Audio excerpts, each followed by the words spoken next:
Hello guys, Preston here. In this video, I'm going to sort of make an introduction to set 11 based off of my personal experience playing the set 11 playtest. I'm going to go over the new set mechanic, the units, as well as the traits. Okay, to start off, we are going to go over the new set mechanic. It is called Encounters. Encounters appear 2 to 5 times per game. They appear randomly on the battlefield, and they can also appear sometimes on the carousel.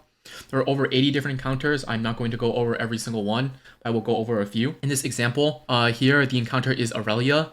And what Aurelia does is Aurelia frees all players to move freely on this carousel. If you know the augment Young, Wild, and Free, it basically gives everyone Young, Wild, and Free. There is no pick order on carousel.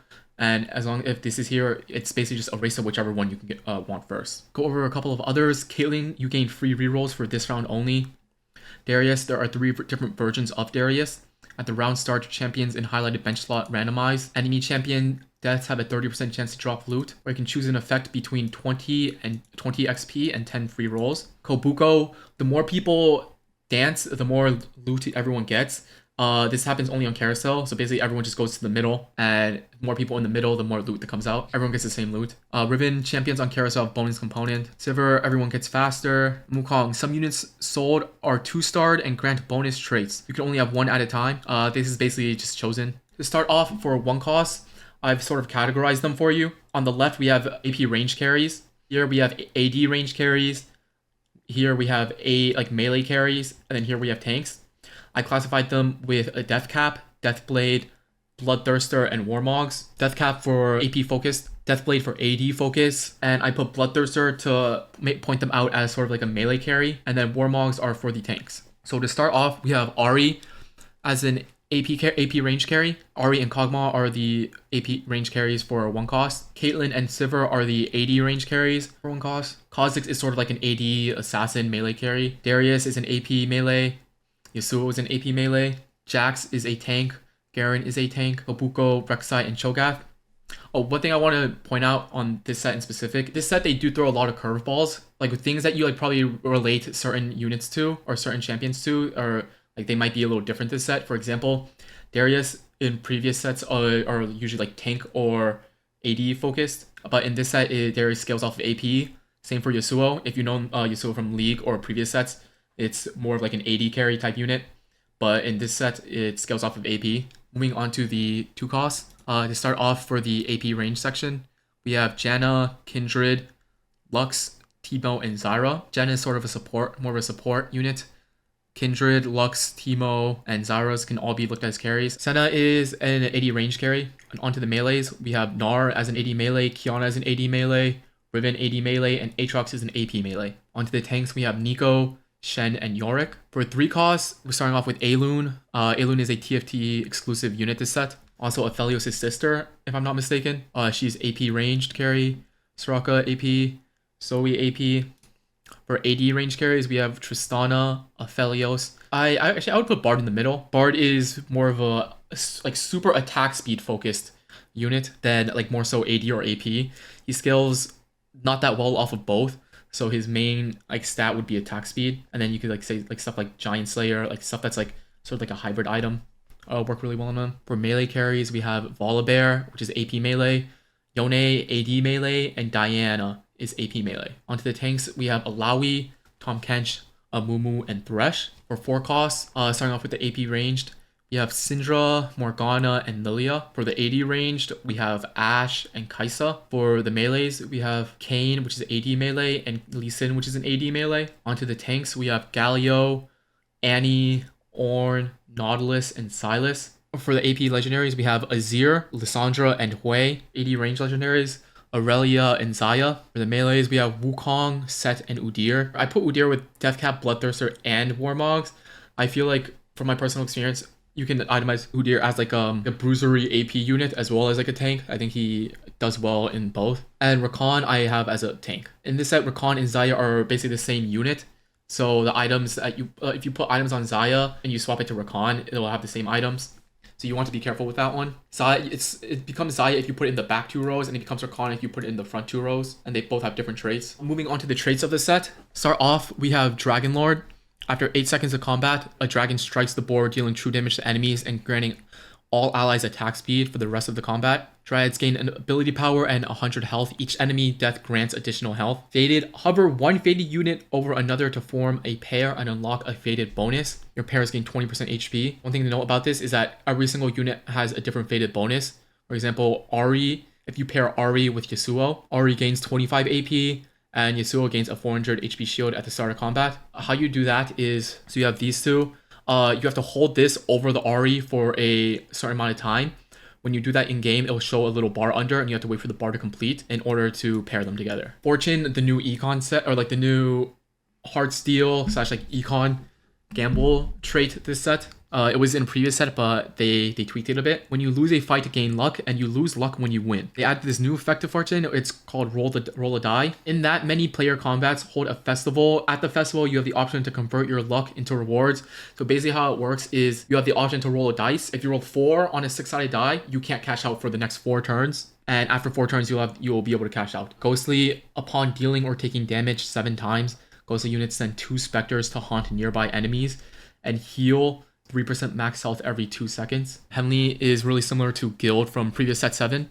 Guild was one of my favorite traits, so I think Heavenly will also fall like in the same category for me. Heavenly champions grant a unique stat bonus to your team, increased by their star level and each Heavenly unit in play. Kha'Zix grants 10% crit, Malphite grants armor MR, Unico grants HP, Kiana grants AD, Soraka grants AP, Wukong grants attack speed, and the emblem grants Omnivamp. Star level increases the how much you get, like how much of each stat you gain. And at 2 star you get 100% bonus, 3 115, etc. Onto Ink Shadow. Ink Shadow, gain a unique Ink Shadow item.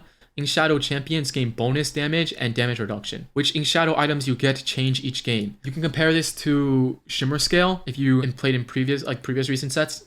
I know what Shimmer Scale is. Basically, there's like a pool of Ink Shadow items, and every single game, it's like you get a different one for 3, 5, and 7. So for one game, you could have the damaged Ink Shadow item for 3, Tank for What's Solid for 5, and something else for 7. And the next game, you could have, it could be reversed. You could have Tank for 3, damage for 5, and something else for 7. And the thing is, not everyone has the same Ink Shadow items. So in the same game, I could have my 3 Ink Shadow could be the damage one, and someone else's could be a tank one. There's a bunch of different Ink Shadow items. Initially, it will probably be hard to remember. I think it'll be a really cool trait. Onto Mythic. Mythic champions gain health, ability power, and attack speed.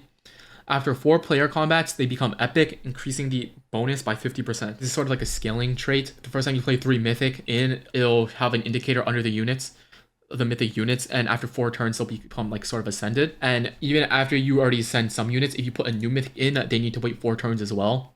So it doesn't like automatically ascend if you already have some ascended. Porcelain, after casting Porcelain, champions boil, getting attack speed and taking less damage for 3. Assuming it's 3 seconds, if I remember correctly. Story Weaver, you summon a hero named Kale and evolve her. Story Weavers gain max health. Each Story Weaver star level increases Kale health and ability power. Kale gets 10% attack speed for each stage in the game. What this is, it's summon trait. Once you have 3, you can summon a Kale unit. It's a range unit, and they have different effects. For the initial effects, it's adjacent allies gain attack speed is one. Adjacent allies gain AP is another. And then the other one is Shred / Thunder, which is armor / MR reduction from auto attacks. If I remember correctly, it's 20%. And pick a combat effect, basically it just gives them, on top of like their initial thingy, you can choose something else, sort of like where the Kale damage hits a wider area. And the trait just more so is focused around building up your Kale. Umbral, the moon illuminates hexes, shielding units placed in them at the start of combat. Umbral units and illuminated hexes execute low health enemy. Is it what this is on your board, there will be certain hexes illuminated. It'll be like darker to show like the umbral color. And if you can put any units in those hex, it'll gain the HP shield. But the umbral unit, if you put umbral units in them, they'll have the ability to execute. And at 6, your entire board becomes illuminated. And then 9 is the Personic trait. Altruist heal the lowest health ally for 15% damage they deal. Your team gains armor and MR. It's sort of like a mini gunblade onto these units. Arcanist is probably one of the most seen trait out of like the entire set, I would say, or out of all the sets, or like something similar to this. Arcanists gain ability power and they grant ability power to allies. Artist, this is Hui's specific trait. On your entire bench, there will be 1 slot that's illuminated, and in that slot, if you put a unit in there, for example, you put a Wukong. After 5 turns, it'll make another copy of a Wukong. And for if you put like an Ornn, which is a 4 cost, if you put Ornn in there 4 turns, it'll make a copy of an Ornn. and like lower and lower for the cheaper costs. So Thresh would be 3 turns, Shen would be 2 turns, and Malphite would be 1 turn. And it decreases with unit cost level. So a 2-star Hui will take less turns to like make a Wukong. If I'm not mistaken, it would take 4 turns to make a Wukong for Hui and lower. For behemoths gain increased armor and magic resist. Whenever a behemoth dies, the nearest behemoth gains 50% more for 5 seconds. Just one of the vertical tank traits. Set Bruiser is basically the same as OEC4. Your entire team grants 100 max health, and then Bruisers gain additional percent HP. They added for something for 8 Bruiser this set to gain a little more damage. Duelist, something like Duelist almost every set. Just ramping up attack speed. Duelist gain attack speed on each attack, stacking up to 12 times. Exalted, there are no units here for Exalted. Your team gains 5% bonus damage, plus more based on your level. So if you're level 5, you gain 10% bonus damage because it's 5 plus 5. After combat, you store 2 XP in a soul core, and you can sell the soul core to claim the XP. So what it is, after every round, you gain this little item on your bench, and you can just sell for 2 experience. You can stack it up. You can like keep it there for 2 turns. You'll turn to 4 XP, and so forth. Each game, a different set of units is exalted. So what it means is like literally every single game, there will be a new pool of champions that are exalted. Like one game, it could be all of the 1 cost, or like most of the 1 cost. One game, it could be like 1 cost, 2 3 cost, and like 1 4 cost. It's exalted is the same for everyone in the same lobby. It just changes from lobby to lobby. So I think it'll be pretty impactful to know like what units are exalted, because some like if they're really, the exalted units are really low costs, it could be really beneficial. It's sort of like just like free money. Rate is Wukong's specific trait. Every 3 casts, Wukong grows his weapon, modifying his abilities. Invoker, every 3 seconds, your units gain mana. Lovers, change which lover take the field depending on whether they are placed in the front two rows or the back 2 rows. When the fielded lover casts, the other provides a bonus effect. I showed it earlier where front 2 rows is Rakan, Zaya, back 2 rows. 2 Reaper basically gives your Reaper units the ability to crit on their spells. They gain 20%. And 4 Reaper is they just bleed 60% of the damage that they deal. Sage, combat start, front 2 rows gain Omnivamp, back 2 rows gain AP. Sniper, +1 attack range, more damage per hex farther away. Spirit Walker is Udyr specific trait.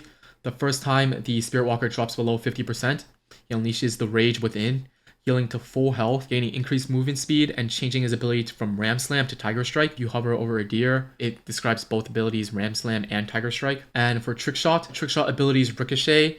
Each Ricochet deals a percentage of the previous bounce's damage. The reduction also applies to Rakan's healing. Warden, gain damage reduction for the first 10 seconds of combat. They gain an additional 12% damage reduction. To finish off, and point out the prismatic traits of this set. The prismatic traits of this set are Faded, 10 Faded, Story Weaver, 10 Story Weaver, Mythic, another 10 trait, and Umbral, a 9 trait. That's all.